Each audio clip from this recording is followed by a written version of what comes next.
On December 17, 1977, a man named Joe Cleveland disappeared along with his girlfriend, Liddy Matthews Evans. The two were last seen alive when they visited Carl Millard Patton, a quiet, seemingly average family man from Georgia, USA. That evening, Patton killed the couple with a shotgun. He hid the bodies in sleeping bags and buried them in a remote location.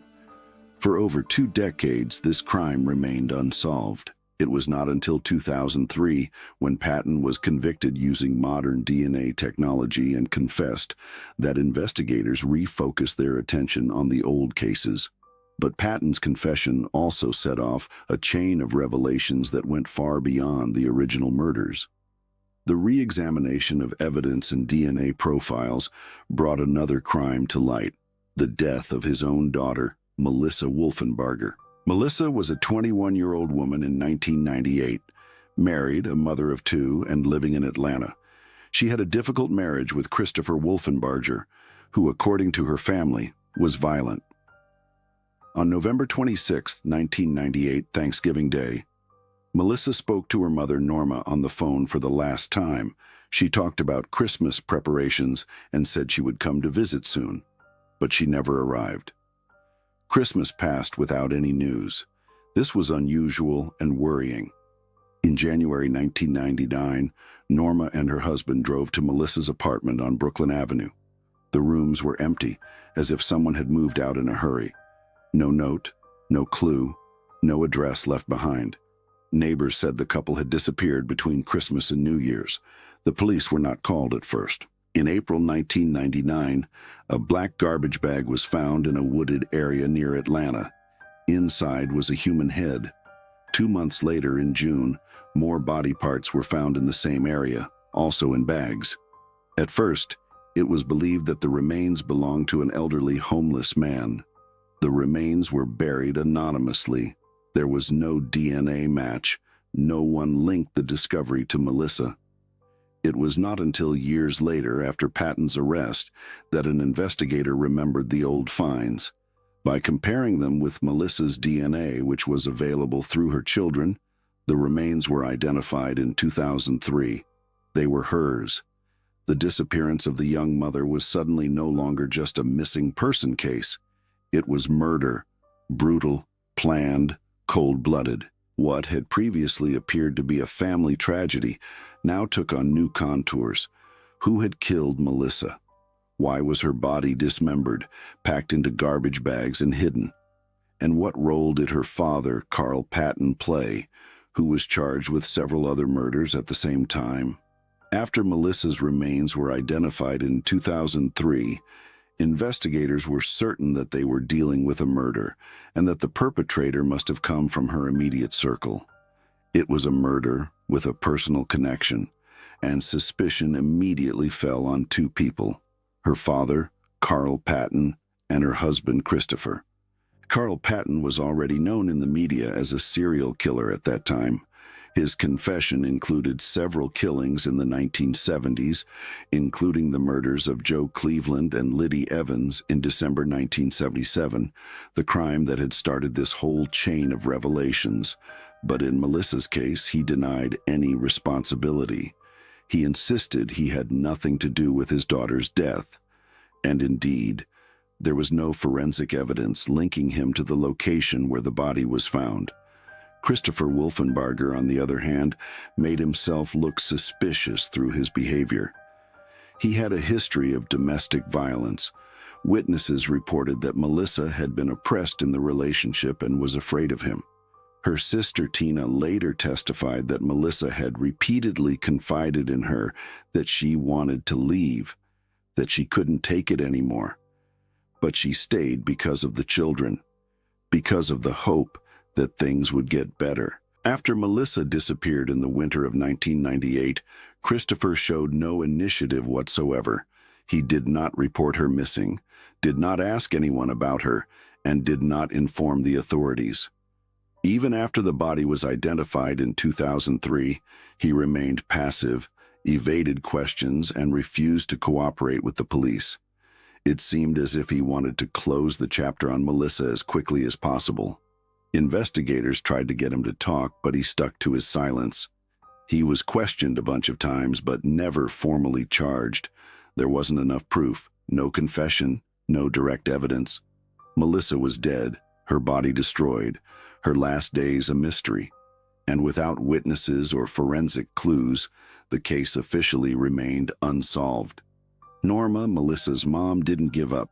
She fought tirelessly for answers, gathering clues, talking to the media, and urging the police to reopen the case. For her, it was clear. Her daughter had been the victim of a crime, and she deserved justice. But the more time passed, the harder it became to uncover new information. Many clues had faded, witnesses had forgotten important details or no longer wanted to remember.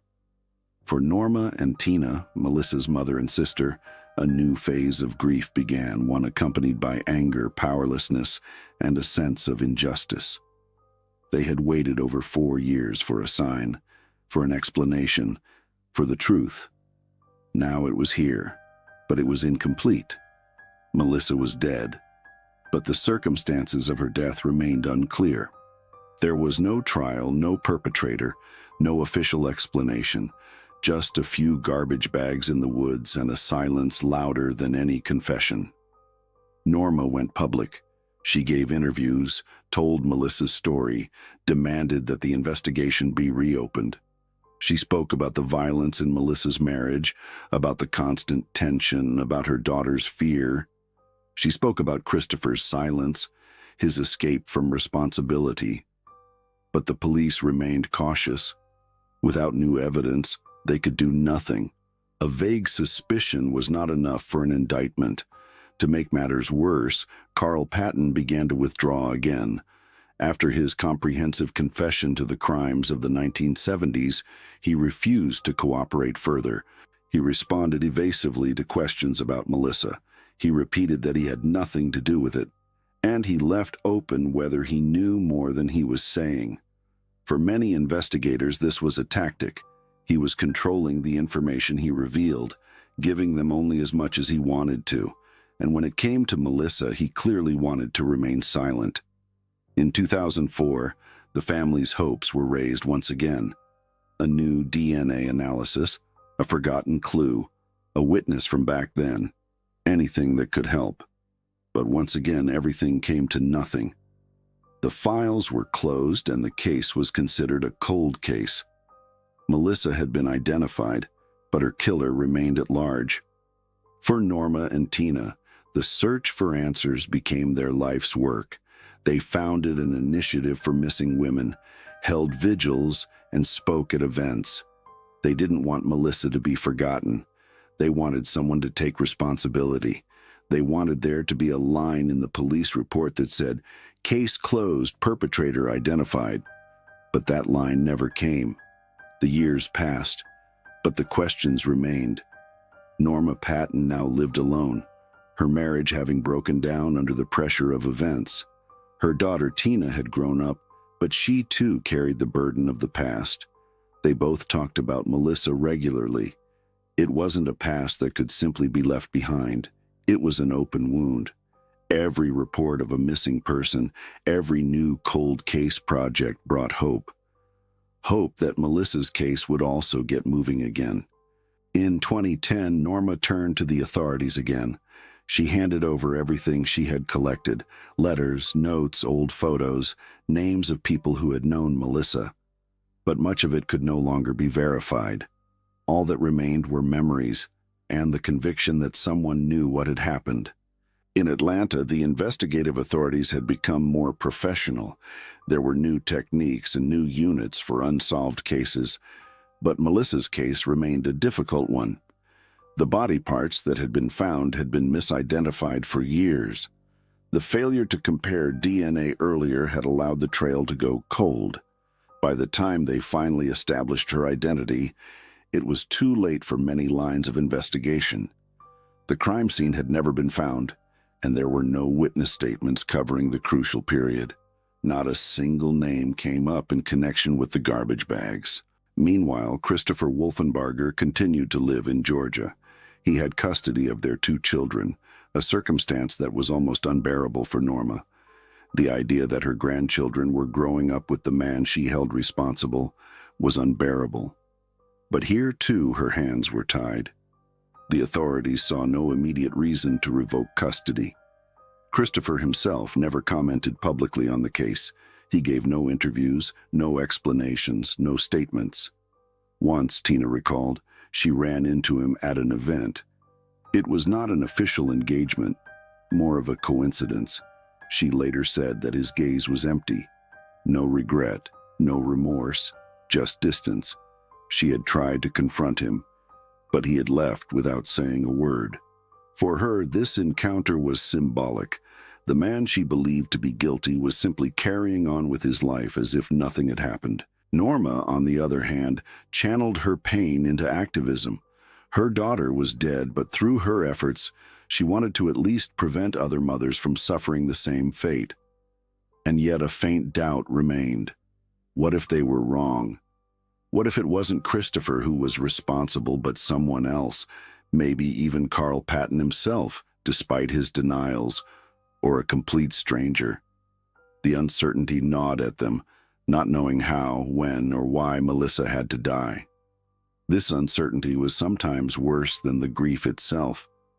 In 2013, exactly 15 years after Melissa's disappearance, a local newspaper in Georgia published a retrospective on unsolved criminal cases. One of the sections was dedicated to Melissa. It stated matter-of-factly, "Investigation closed, no new leads, perpetrator unknown." For Norma, it was like a slap in the face. All her efforts, her constant pushing, the media presence, and yet, in the end, all that remained was a single sentence in a year in review.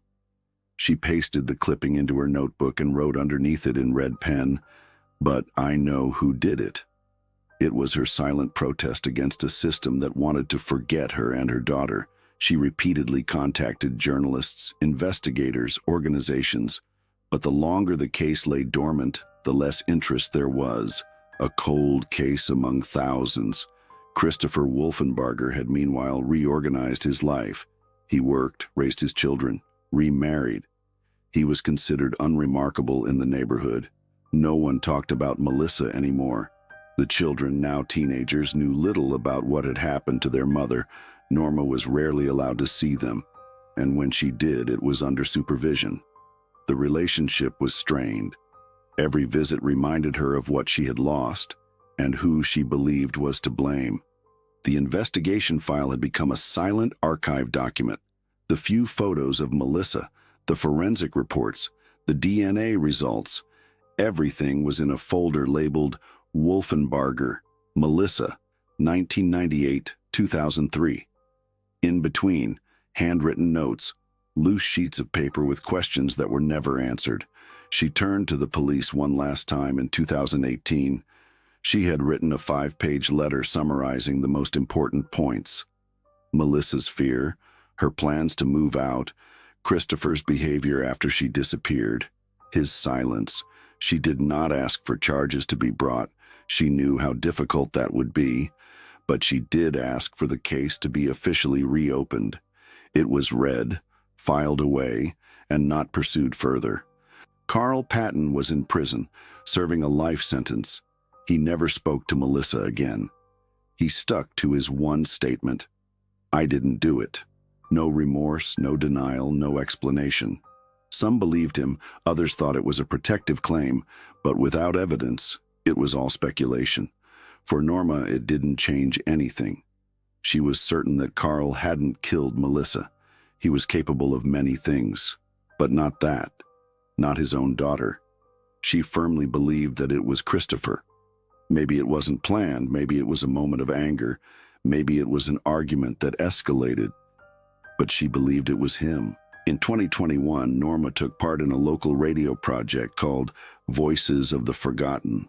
On the show, she talked about her daughter, about Thanksgiving 1998, about the phone call that never came, about the trash bags in the woods, about the police who never did enough. At the end, she said, "I don't know if I'll live to see it, but I hope that one day someone will say it wasn't for nothing." The program was broadcast in Georgia. Not many people heard it, but for Norma it was important. It was her last public statement, a legacy. She wanted the world to know who Melissa was, not an anonymous dead person, but a daughter, mother, sister, woman who deserved better than the end she met. Christopher did not respond to the broadcast. His children never commented either. For them, the chapter had long been closed, if it had ever really been open. In an interview with a distant relative, they said, "They don't talk about it. It's as if she never existed."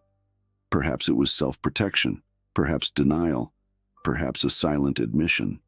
Carl Patton died in prison in 2022. Heart attack. No last words, no letter, no new confessions.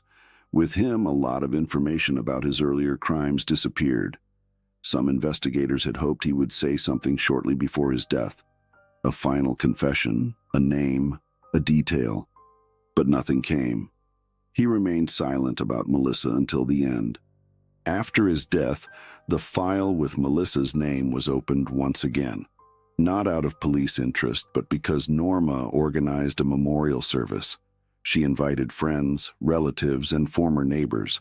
They talked about Melissa, told anecdotes, and showed photos. It was a quiet, dignified farewell more than 20 years after her death. "Finally, a place to mourn," Tina said quietly. Today, there is no official record of Melissa Wolfenbarger. The case remains unsolved. No perpetrator has ever been charged. The garbage bags in the forest have long since been disposed of, the evidence lost, the traces faded. Sometimes, Norma said in one of her last interviews, she still goes to the woods where Melissa was found. She imagines how she might have lain there. Not because she wants to torture herself, but because she wants to feel that Melissa is not forgotten. That someone still says her name, that she existed.